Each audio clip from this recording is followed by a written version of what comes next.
Hey, what's going on, everybody? It's Evan again with another video that I hope is a blessing to you and your walk with the Lord. So the topic for today's video comes from a friend's request to talk about purity, but more specifically, purity in our relationship with God and how that purifies the rest of our lives. So I want to use marriage in this first part as the example because marriage on earth is supposed to reflect the marriage or union between God and us. And in our union with Christ, we're called to honor and obey him like wives are to husbands. Now, let me say this.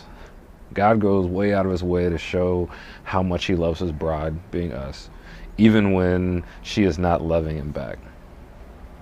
But as we draw closer to God, it is reverence for who he is that should stop us from doing things that dishonor him and that are impure. You see, it's not that urges won't come.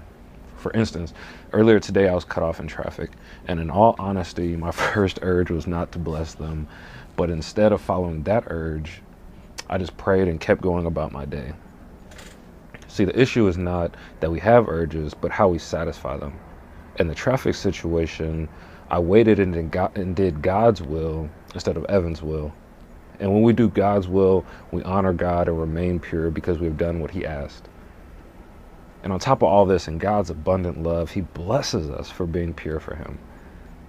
See, because God tells us that purity, along with some other things, will help us get through tough times in life. And I know that helps because I know for a fact that having a clearer view of God in the face of adversity is a wonderful blessing.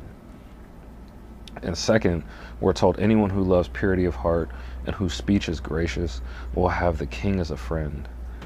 And isn't that a blessing? To love purity of heart and be the friend of the king who sticks closer than a brother. See, but opposite to these blessings, we see a curse and impurity through how the Corinthians handled their personal sin and the sin of others. They became restrained in their ability to love and to walk purely. And I believe that this block is the loss of joy David spoke about in the 51st Psalm. And I believe this happens when we do things for any other reason than purely honoring God. Because remember, it's out of awe and honor of who Christ is that we do things pure in his sight.